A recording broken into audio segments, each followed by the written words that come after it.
Hello BookTube, I'm Jonathan and welcome to Words in Time.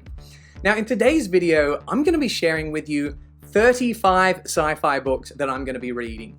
And why 35? Well, I was tagged in a video by my friend Ian the Reader called 30 Books to Read Before I'm 30. Now, as someone that is 33 years old, I found that straight up disrespectful. Ian, that was unbelievable. But thank you anyway for inspiring me to take a look at my schedule, my TBR, because I think I've come up with a pretty cool list of 35 sci-fi books. We got a mix of classic and modern, as well as some popular books and some that have flown a little bit under the radar. So let's dive into them. Up first, we have The Demolished Man by Alfred Bester. Now, this is a Hugo Award winner, and I think it has a pretty great one-line pitch. In a world with telepathic police officers, how does one get away with murder? Now, this one was actually voted by you guys in my Hugo Award-winning TBR vote, and it'll be my second book that I've read by Alfred Bester. I quite enjoyed The Star's My Destination, so it's going to be interesting to see if you guys have given me a good recommendation and whether this one can live up to The Star's My Destination. I'm excited to read The Demolished Man. Up next, and I don't have a physical copy of this one as the US release date is August 2nd, so I should have it in my hands very soon, and that is Eversion by Alistair Reynolds. So I'm a big fan of Reynolds, I liked Chasm City, and I absolutely loved House of Suns. So the premise for Eversion is that it looks like we have 3 somewhat ill-fated missions across different time periods, but they seem to be in some way linked. So how are they linked, and can there be anything done to stop these missions from going wrong? So excited to get into this one, read some of his standalones, and then start Revelation Space at some point in the future as well. Third on the list, we have Predators of Eden by D.W. Vogel. So the premise for this one is that humans are trying to find a safe new planet to live on. Well, turns out it has dinosaurs. So this looks a little bit cheesy, but looks kind of fun, and it should be a fun, fast-paced read. It's only around 200 pages long, and this one should set me up nicely for the next book on my list, which is a little bit of a thicker read. And that is Pandora's Star by Peter F. Hamilton. As you can see, this one's about 1,000 pages long, and it's only the first half of a duology, but this is supposed to be one of the best space operas going around. I've been looking forward to this one for a while, and I want you guys to let me know in the comments whether you think it's going to live up to its reputation. Got pretty high expectations for Pandora's Star. And fifth on the list, we have Do Androids Dream of Electric Sheep by Philip K. Dick. Now, this was actually a gift from one of my subscribers, James, from my Amazon wish list, and that was really, really generous. That was much, much appreciated. I think he knows that I was a massive fan of Ubik, and I love androids. Detroit Become Human is one of my all-time favorite video games. Blade Runner 2049, one of my favorite films. Yes, even more than the original Blade Runner. So I can't wait to read more Philip K. Dick, Do Androids Dream of Electric Sheep. I'll find out soon. We're running through these quite quickly, so I thought every 5 books I'd throw the titles up on screen for you, so you can check out the release date as well as the average Goodreads ratings, which should be taken with a grain of salt, but I think it'll be fun for me to come back to after I've read them to see whether my ratings were higher or lower than those averages. So we have 1953's The Demolished Man with a 3.98, 2022's Eversion with a 4.10, 2016's Predators of Eden with a 4.06, 2004's Pandora's Star with a 4.23, and 1977's Do Androids Dream of Electric Sheep with a 4.02. Moving on, we have Consider Phlebas by Ian M. Banks. So I've read 2 books in the Culture series so far. I was a little mixed on use of weapons, but I really liked The Player of Games. And while it is a series, each book can be read as a standalone. So this is actually the first book in the series. I'm excited to see where the Culture began, and also quite interested in reading Accession. And I think if I like one or both of those, then I'm definitely going to go ahead and complete the whole Culture series. So let me know whether I should be looking forward to Consider Phlebas. Up next, we have The City and the City by China Mieville. Now, this was actually another one of the winners from my Hugo TBR vote, so it seems like this one is quite popular with you guys. I haven't read anything by China Mieville yet. Seems like this one is an interesting blend of genres, but there's some sci-fi in there as well. So I'm excited to start with China Mieville, seemingly one of your favorites. Next, we have Persepolis Rising by James S.A. Corey. Book 7 in the Expanse series. So I've read 6 books so far and I'm having a pretty good time with it. I will say that the first book, Leviathan Wakes, is still my favorite, but I've heard pretty good things about the last 3 books in the series. It's quite good near future sci-fi. I'm enjoying the politics, the dynamics between Earth, Mars, the Belters, and I've started to grow pretty attached to the characters as well. So let me know if you guys think that The Expanse ends on a high note. I'll be excited to do a rank of all 9 books once I finally finish the series. Up next, and it'll be interesting to see how this compares to The City and the City, we have The City and the Stars by Arthur C. Clarke. Clarke, one of my favorite writers, so my expectations for this are high. And this book is set millions of years in the future, which I think is always an interesting task to see sci-fi writers tackle because it requires quite a lot of imagination and foresight to write about a setting that is hundreds of years or thousands of years in the future, let alone millions. So I'm hoping this one can blow my mind and Clarke can remain one of my all-time favorite sci-fi writers. 10th on the list, and one of my favorite covers in this collection, we have The Quantum Magician by Derek Kunskin. So it turns out you only need a couple of things in order to grab my attention. High story, check.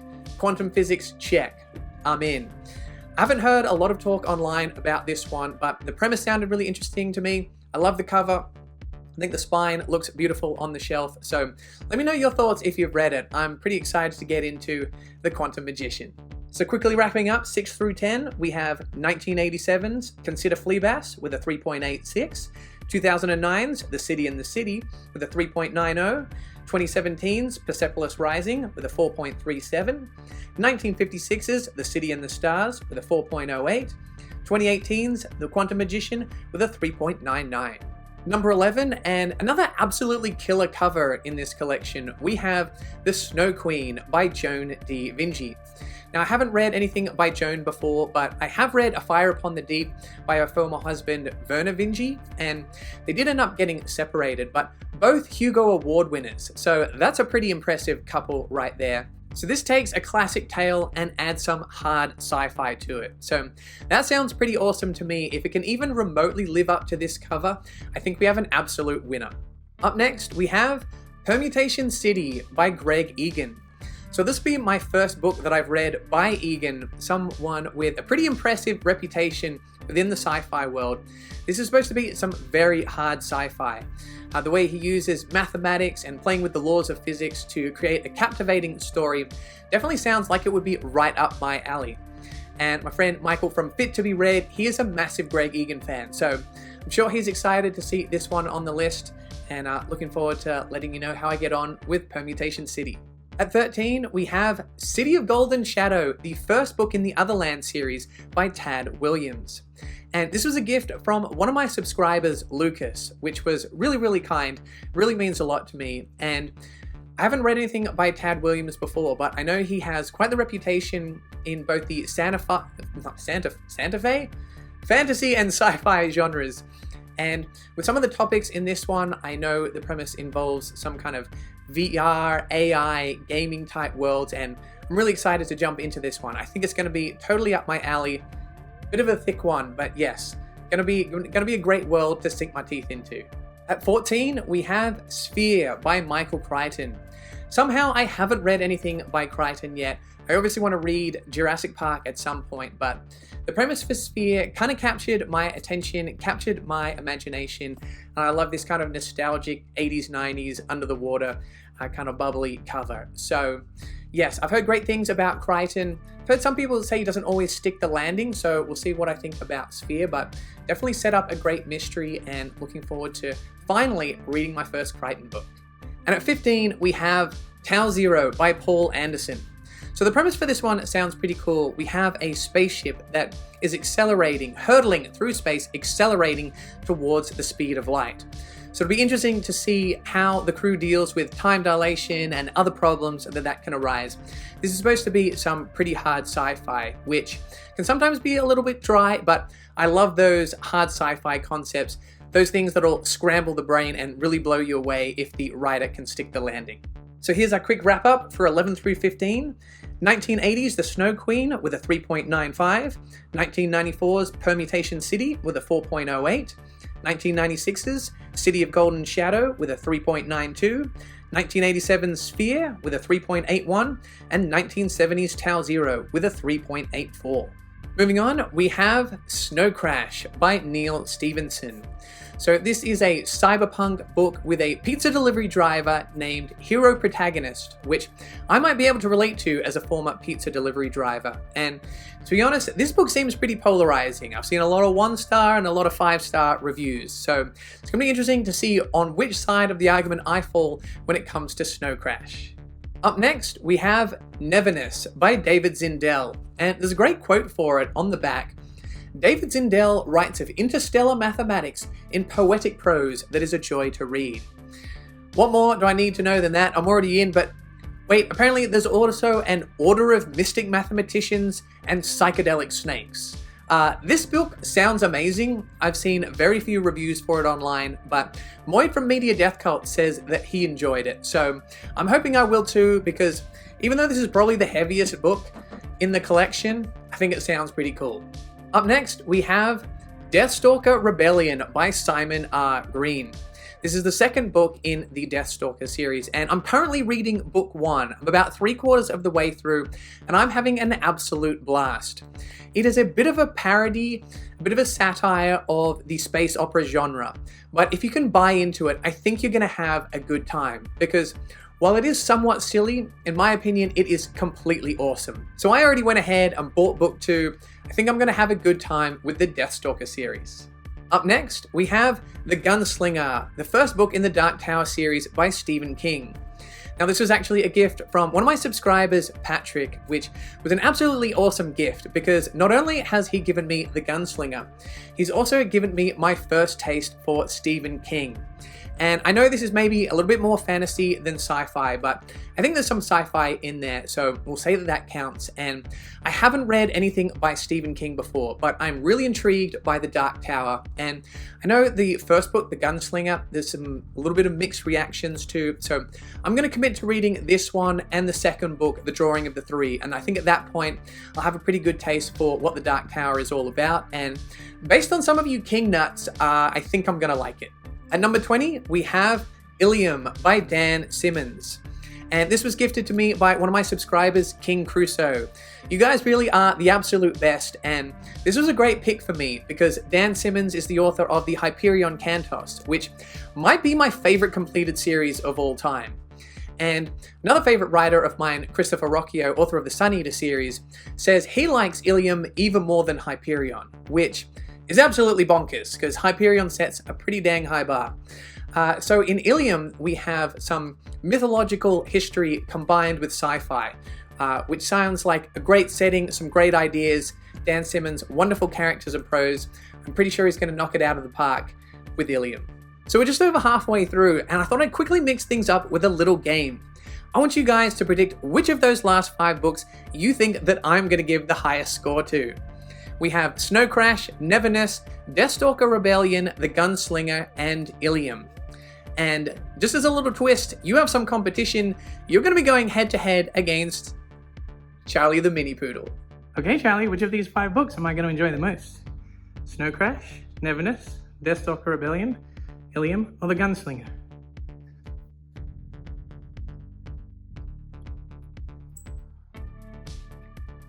Oh, The Gunslinger! She kind of wandered off and then came back. She had to think about it. She went with Stephen King. Good girl, Charlie. So there we had 1992's Snow Crash with a 4.03, 1988's Neverness with a 4.07, 1996's Deathstalker Rebellion with a 3.95, 1982's The Gunslinger with a 3.94, and 2003's Ilium with a 4.03.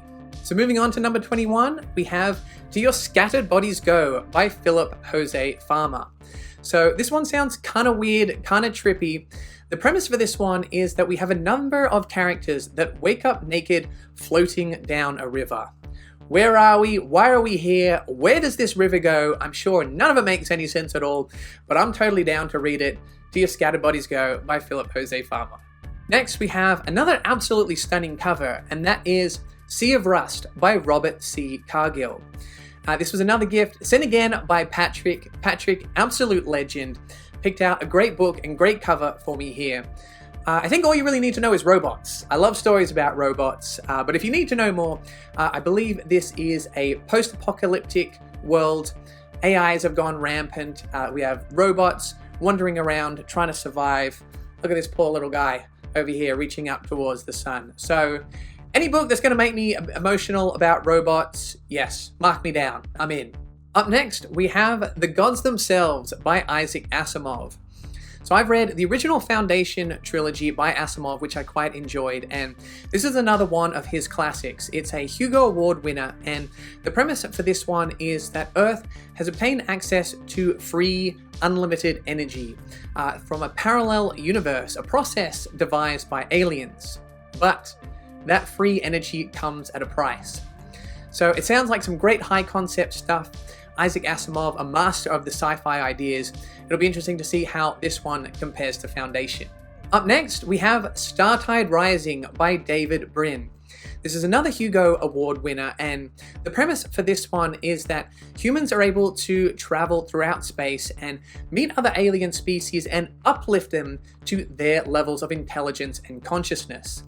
But this begs the question, did someone uplift humans? So I like this kind of space opera setting. I like this high concept. I'm intrigued. This is part of a series, but I've told you can skip book 1, then it kind of really starts here, gets good in book 2. Let me know if you agree or disagree if you read it. That seems to be the general consensus. But yeah, either way, Startide Rising, apparently a bit of an influence of Children of Time by Adrian Tchaikovsky, which is one of my favorite books ever. So that's setting a pretty high bar. At 25, and I love the colors in this one, we have To Like the Lightning by Ada Palmer. This is the first book in her series Terra Ignota, and I hadn't heard about this one until somewhat recently, and I feel like I haven't been able to stop hearing about it since. It has quite a lot of buzz. There's quite a lot of historical, literary influences. It's supposed to be quite deep. They say, read this one with a buddy, because you'll have a lot to talk about. So I'm excited to dig into this one, and let me know if any of you guys want to read along. To Like the Lightning, Ada Palmer. And here's your quick wrap up for 21 through 25. 1971's To Your Scattered Bodies Go with a 3.94. 2017's Sea of Rust with a 4.07. 1972's The Gods Themselves with a 4.09. 1983's Startide Rising with a 4.05. And 2016's To Like the Lightning with a 3.82. Alright, we're down to our last 10 books, and at number 26 we have Iron Gold by Pierce Brown. Now, I have read the original Red Rising trilogy and quite enjoyed it.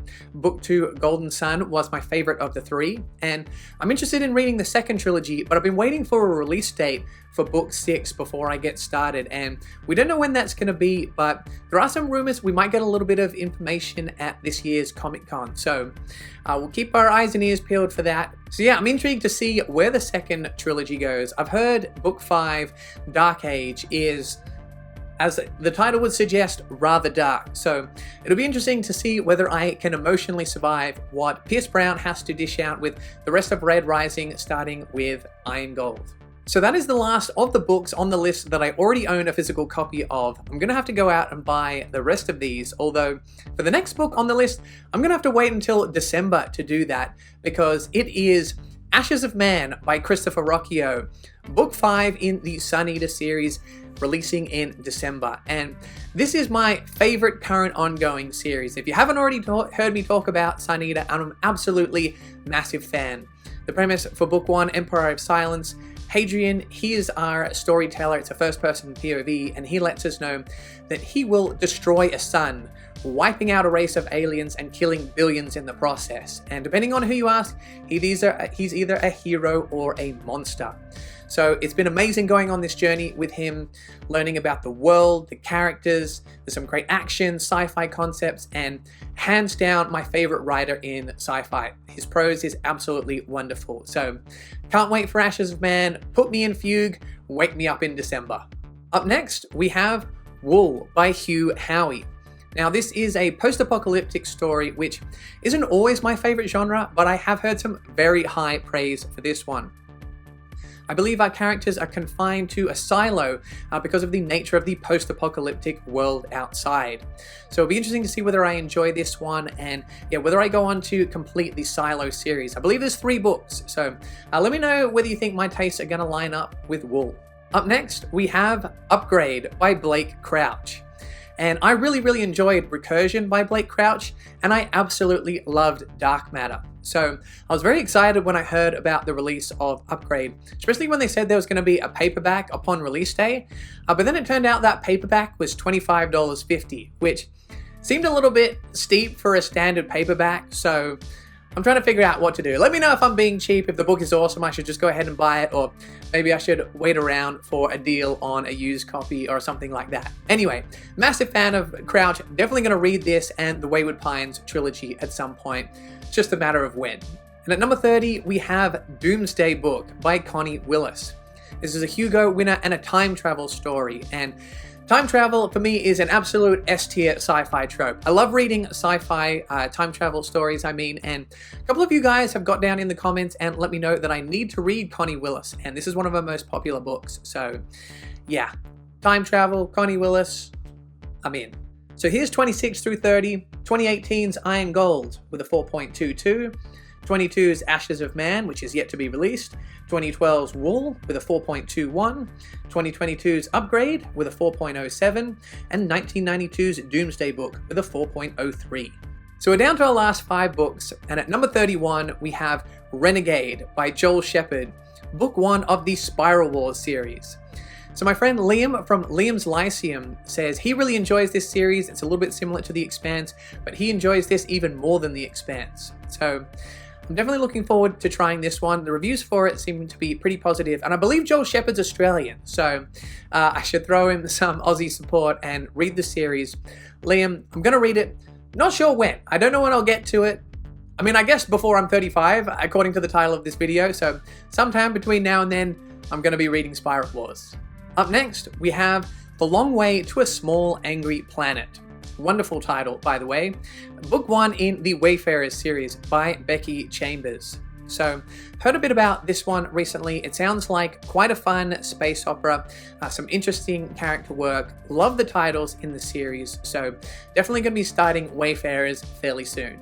Next, we have Binti by Nnedi Okorafor. I know this is another one that Michael from Fit to Be Read speaks very highly of, so this one's got my interest. I believe that it mixes some heavy sci-fi themes with some African influences. So it sounds unique, something quite different to other sci-fi that I've read before, so it's definitely got me intrigued. Binti is on my radar.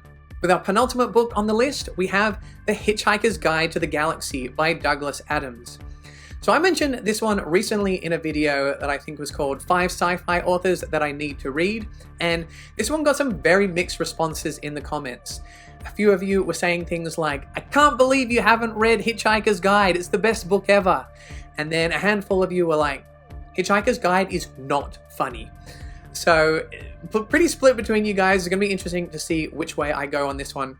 I tried to watch the film on a plane, which is not an optimal viewing environment, and it didn't really work for me, but I'm going to go into the book with an open mind. We'll see what I think when I get around to it. Hitchhiker's Guide to the Galaxy. And finally, we have Blindsight by Peter Watts. This seems to be another polarizing one, as this book seems to mix genres. We have sci-fi with some horror, some existentialism, and it's very interesting to read the comments on this one, because I've seen some people say it was boring and confusing and dumb, and then other people say things like, this book changed my life. So I'm excited to read this one. I've heard some comparisons to Hyperion, which obviously I'm a massive fan of, so yeah, can't wait to get into Blindsight and pick a team. I'm going to pick a side on this one. We're going to go either way with Blindsight. And for our final 5, we have 2015's Renegade with a 4.26, 2014's The Long Way to a Small Angry Planet with a 4.17, 2015's Binti with a 3.90, 1979's Hitchhiker's Guide to the Galaxy with a 4.22, and 2006's Blindsight with a 4.01. So those were 35 sci-fi books I'm going to read before I turn 35. If you have read any of them, let me know whether you think I should bump them up to the top of the TBR or whether I should kick them down to the bottom. And for those that you haven't read, let me know which ones sounded interesting and whether you want to read them along with me. I hope you enjoyed the video, guys. If you did, make sure to like and subscribe, and you can find more sci-fi content over here.